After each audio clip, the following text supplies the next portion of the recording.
ZeroNet TV, c'est toujours l'actualité high-tech au plus près. Elle vient d'être annoncée ce soir. Vous la découvrez d'ores et déjà sur ZeroNet TV. C'est la nouvelle tablette de Samsung, la Galaxy Tab S. Et Samsung parviendra-t-il enfin à déloger l'iPad ?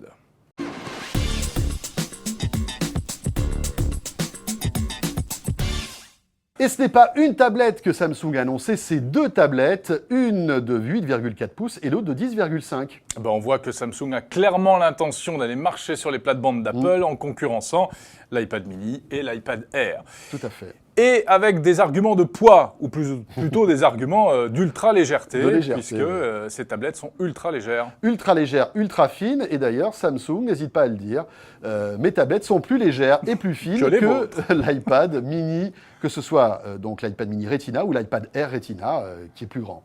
Ultra fine, tu l'as dit, avec 6,6 mm à peine d'épaisseur. Et puis un design, eh bien regardez, on sent qu'on est dans la famille Samsung. Voilà, avec ce dos si particulier qu'on avait pu découvrir sur le Galaxy S5, avec ces petits picots, tu vois, c'est très agréable au toucher. Et d'une manière générale, ces tablettes sont beaucoup mieux finies que les précédents modèles, donc bravo, bon point pour Samsung. Alors, gros point fort également, l'écran, car c'est là que Samsung marque des points, avec un écran qui a une définition supérieure à celle de l'écran Retina. Voilà, alors c'est un écran Super AMOLED, le même d'ailleurs, la même technologie qu'on retrouve sur le Galaxy S5, avec une résolution de 2560 par 1600. Et alors, ce qui est intéressant, c'est qu'en général, tu arrives à calculer la qualité d'un écran avec le nombre de pixels qu'il a par pouce ou par inch. Ah oui, les PPP. Voilà, les PPP ou les PPI. Et alors, donc là... Ou les PP Inch'Allah aussi. Ou les PP Inch'Allah, ça c'est pour la version du Sud. Et donc, l'iPad Air est à 264 PPP. Là, sur cette tablette Samsung, on est à 288, donc c'est mieux en termes de résolution. Côté photo, on trouve un appareil photo de 8 mégapixels, parce qu'une tablette, ça sert aussi à faire des photos. Vous avez qu'à aller faire un tour au pied de la Tour Eiffel, vous allez comprendre. Ah ouais, ça cartonne. Les touristes adorent ça. En revanche, elle ne filme pas en 4K. Et oui, c'est dommage parce que tous les derniers produits de Samsung de dernière génération, comme le Galaxy S5, filment en 4K. Et pourquoi cette tablette ne filme pas en 4K? C'est la grosse interrogation. D'autant que l'écran est tellement défini que je pense qu'on aurait pu voir justement les subtilités d'une captation en 4K. Donc, c'est dommage. On va trouver sur cette tablette un capteur d'empreinte digitale, comme sur le Galaxy S5. Et c'est le même. Donc, parfois un peu difficile d'utilisation. Pas terrible quand même. Et si Samsung dit vrai, la tablette aura une autonomie de 11 heures, ce qui est plutôt pas mal. Voilà. En revanche, petit point noir, elle n'est pas étanche. Et oui, le Galaxy S5 l'était, cette tablette ne l'est pas.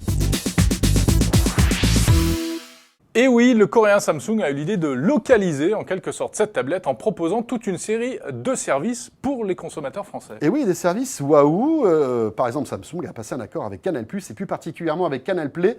À partir du moment où vous achetez cette tablette, vous aurez 3 mois de service offert à Canal Play, tu sais, qui est le service de SVOD de Canal+. Donc, c'est une petite économie. Attention, malgré tout, vous devez quand même donner votre numéro de carte bleue pour bénéficier des 3 mois. Et au bout des 3 mois, dire que vous voulez arrêter l'abonnement. Autrement, elle est bien bonne. Vous partez dans un abonnement. Également des contenus concernant la presse et puis les livres, François. Exactement, les magazines. En fait, pendant 2 mois, vous aurez 30 magazines gratuits avec le service e-press. Et si vous êtes un adepte du Monde, pour 1 € par mois, vous pourrez pendant 3 mois avoir votre exemplaire du Monde numérique sur cette tablette. Et puis en termes de contenu toujours, ils ont même pensé aux enfants. Exactement. Tu avais ce système d'ailleurs, et tu l'as toujours sur le Galaxy S5. Et alors ça prend encore plus son sens sur une tablette. Vous pouvez transformer votre tablette en mode enfant, avec à la fois des jeux qui leur sont destinés, et puis des contenus aussi, des dessins animés, des films. Certains sont gratuits et d'autres payants. Voilà, elle sort le 4 juillet, cette tablette. Ces 2 tablettes sortent le 4 juillet. Elles seront disponibles dans 2 coloris, blanc ou en bronze. Allons-y gaiement. Bronze titanium. Bronze titanium. Alors, elles sortiront en version Wi-Fi seul, ou alors Wi-Fi et 4G, tout dépend après vos usages. Et puis sortiront avec ces tablettes toute une série d'accessoires, dont des covers plutôt intelligemment conçus qui vous permettent en fait de positionner votre tablette à plusieurs, degrés d'inclinaison. Voilà, plusieurs degrés d'inclinaison. Bon, alors effectivement, Samsung met le paquet pour directement attaquer Apple. La seule chose qu'ils ne pourront pas avoir, c'est le système d'exploitation. Il reste sur Android, bien évidemment. Android, bien sûr.